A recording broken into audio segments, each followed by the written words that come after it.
Vamos entender o que levou os demônios a pedirem a Jesus que fossem enviados aos porcos. O primeiro encontro entre Jesus e Satanás culminou na vitória de Jesus sobre as tentações, como é relatado em Mateus 4, versículos 1 a 11.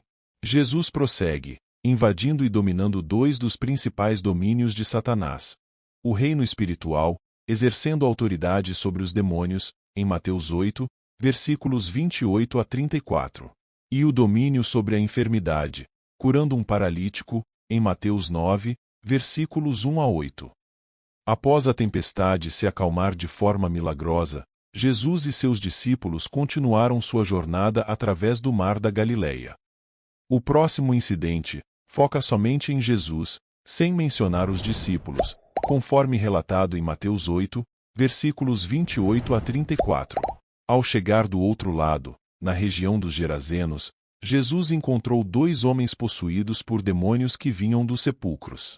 Eles eram tão violentos que ninguém conseguia passar por ali. Eles gritaram: "O que você tem a ver conosco, Filho de Deus? Você veio aqui nos atormentar antes do tempo determinado?" A uma certa distância, havia um grande rebanho de porcos pastando.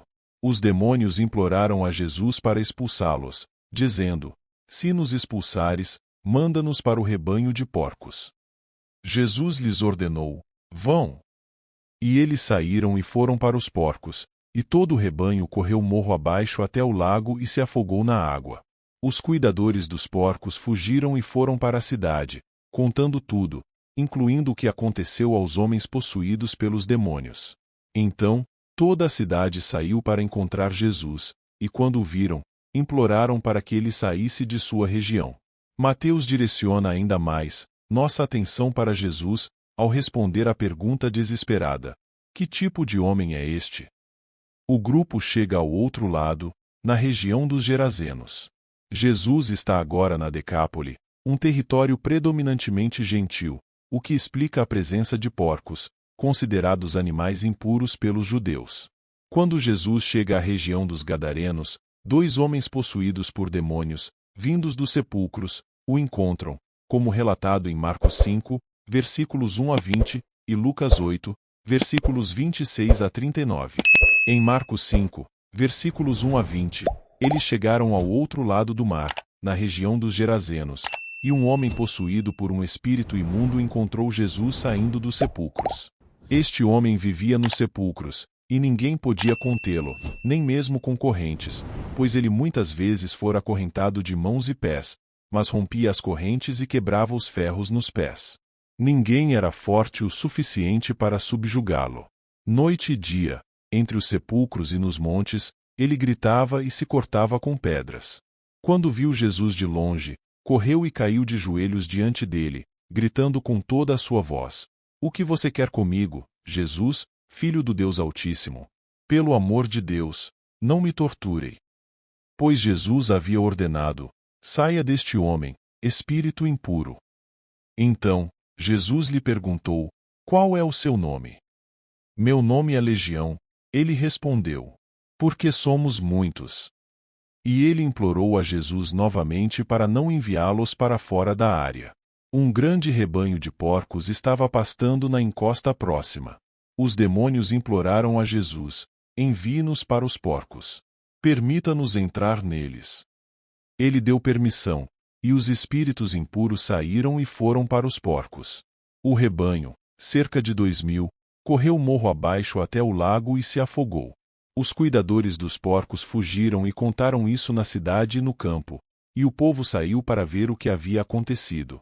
Quando chegaram a Jesus, viram o homem que havia sido possuído pela legião de demônios sentado ali, vestido e em perfeito juízo, e ficaram com medo.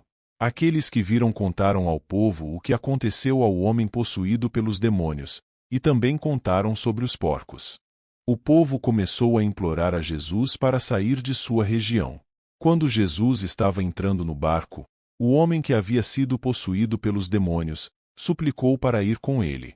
Jesus não o deixou, mas disse: "Vá para casa, para o seu povo, e conte-lhes o quanto o Senhor fez por você, e como ele teve misericórdia de você." O homem partiu e começou a contar na Decápole, quanto Jesus havia feito por ele, e todas as pessoas ficaram maravilhadas.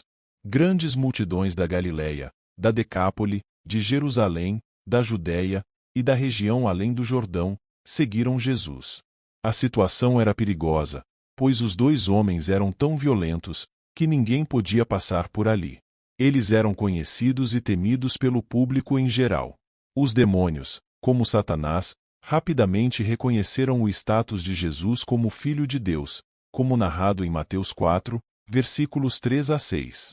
Este é um título que os discípulos eventualmente usarão quando desenvolverem uma melhor compreensão de sua singularidade, como aquele que o Pai revelou ser seu amado Filho, conforme Mateus 16:16, Mateus 14:33, Mateus 3:17 e Mateus 17:5. Mas vindo dos demônios, o uso do título anuncia o reconhecimento deles, de que outro reduto de Satanás, o mundo espiritual, está sendo invadido e dominado. Os demônios contrastam com os discípulos no versículo 27, pois sabem quem é Jesus. No entanto, apesar dessa compreensão, eles continuam demônios, conhecendo Jesus, mas odiando-o, é demoníaco. A pergunta que os demônios fazem a Jesus pode ser tanto rude quanto gentil, dependendo do contexto. Em Marcos 1:4, ela é apresentada de maneira odiosa e temerosa. O título Filho de Deus provavelmente deve ser entendido em seu sentido mais rico. Os demônios reconhecem Jesus, não apenas em termos de seu poder, mas também de sua pessoa. Ele era o Messias, o Filho de Deus. A segunda pergunta indica que as hostes demoníacas serão torturadas e rejeitadas eternamente, como em Judas 6. Ao fazerem a pergunta, eles reconhecem que Jesus é aquele que cumprirá este dever judicial no tempo determinado, confirmando assim o pleno significado de Filho de Deus. O fato de Jesus estar limitando a atividade deles antes do tempo determinado indica que a expulsão de demônios por Jesus foi um sinal de que o reino estava se aproximando. Esses demônios pareciam estar bem cientes de um tempo predeterminado para o julgamento das tropas de Satanás. O que você quer conosco, Filho de Deus? Eles gritam. Você veio aqui nos atormentar antes do tempo? Isso prenuncia a chegada de o reino, bem como a invasão e conquista dos redutos de Satanás. Apesar de a hora do julgamento final aguardar o retorno de Jesus em glória, como em Mateus 4:17 e Mateus 12, versículo 28 a 34, os demônios imploram a Jesus para aceitar sua proposta, o que ele faz.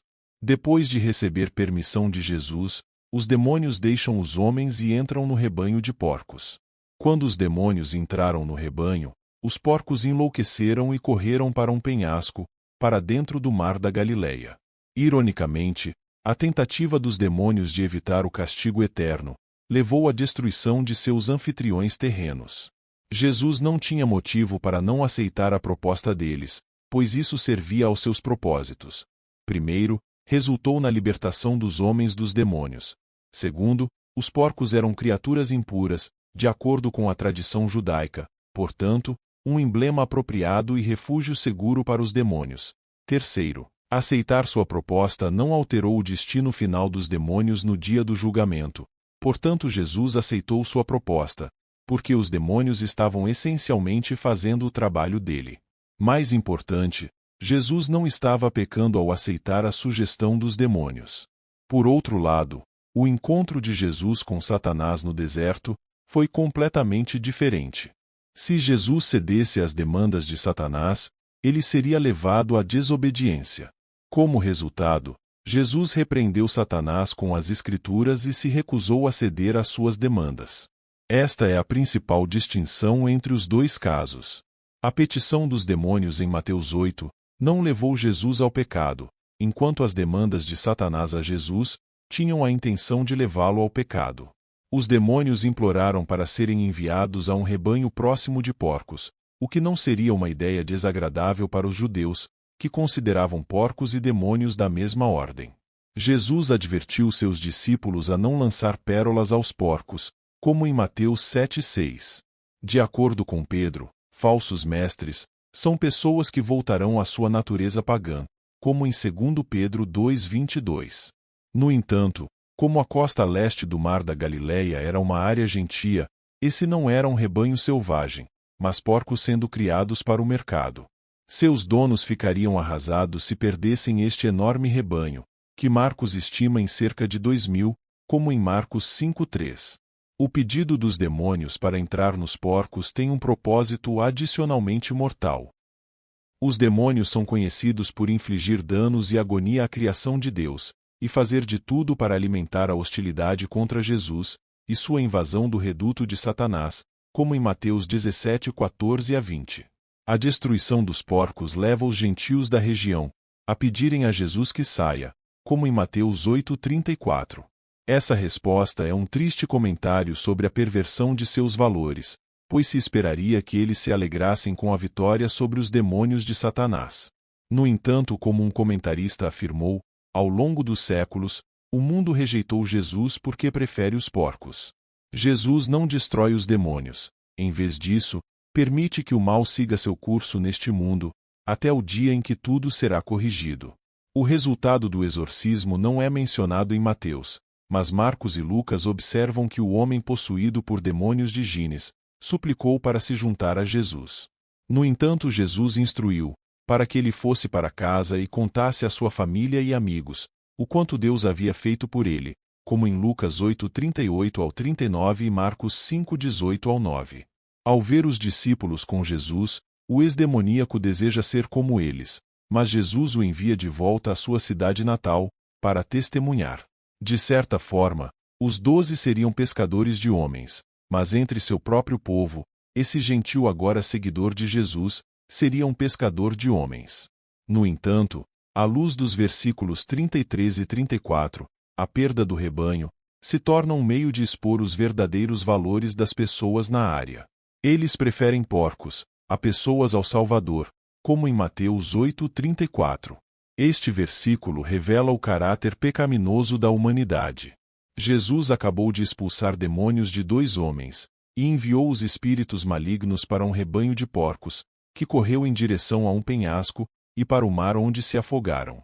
Quando os pastores contaram o que aconteceu aos habitantes da cidade próxima, toda a comunidade ficou enfurecida com o Salvador. Qual era o principal problema deles?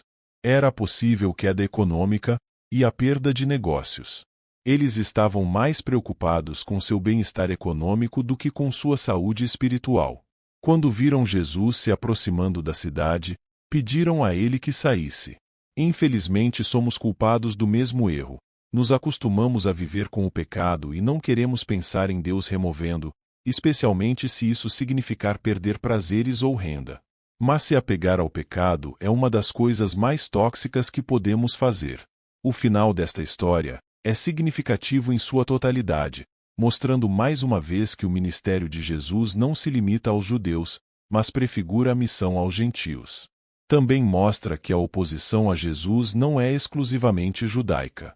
Nesse sentido, confirma que os oponentes em Mateus não são escolhidos com base em raça, mas de acordo com sua resposta a Jesus.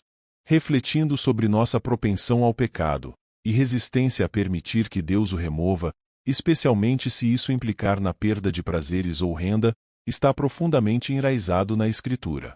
A Bíblia frequentemente aborda o conflito entre desejos terrenos e obediência a Deus. Em Mateus 6:19-24, Jesus fala sobre a impossibilidade de servir a 2 mestres, enfatizando que não podemos servir a Deus e às riquezas.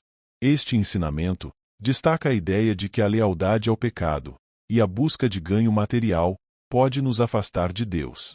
A história dos Gadarenos, onde os habitantes preferem sua economia baseada em porcos a Jesus, ilustra um padrão recorrente na Escritura, onde as pessoas frequentemente escolhem interesses mundanos sobre o que é espiritualmente correto. Em Romanos 12:1 e 2, Paulo instiga os cristãos a não se conformarem com o padrão deste mundo, mas a serem transformados pela renovação de suas mentes, para que possam discernir a vontade de Deus. Isso sugere que a resistência ao pecado e a transformação espiritual são fundamentais para a fé. O ministério de Jesus se estendendo aos gentios é um tema central no Novo Testamento. Efésios 2:11-18 discute como Cristo removeu a barreira entre judeus e gentios, criando em si mesmo um novo povo.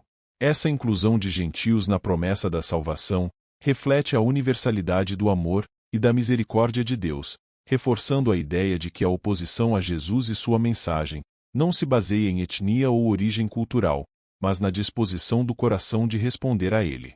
A narrativa em Mateus também destaca que a oposição a Jesus transcende barreiras raciais e culturais. Nos Atos dos Apóstolos, vemos que o Evangelho se estende além das fronteiras judaicas, alcançando várias culturas e povos. Em Atos 10, por exemplo, Pedro tem uma visão que o leva a entender que o Evangelho é para todos, não apenas para judeus. Isso demonstra que a mensagem de Jesus é inclusiva, chamando todas as pessoas, independentemente de sua origem, a se arrependerem e se voltarem para Deus. Portanto, o episódio dos Gadarenos e as lições subsequentes destacam um princípio-chave do cristianismo. A salvação e a verdade de Deus estão abertas a todos, e o verdadeiro obstáculo é a relutância humana em abandonar o pecado e seguir Cristo. Esta verdade desafia os seguidores de Cristo a examinar suas próprias vidas, prioridades e lealdades, alinhando-as com os ensinamentos e o exemplo de Jesus. Em conclusão, nossa pergunta do dia é: quando você sentiu pela primeira vez a presença de Deus? Comente abaixo e inscreva-se no canal. Fique à vontade para assistir outros vídeos no canal. Que Deus te abençoe.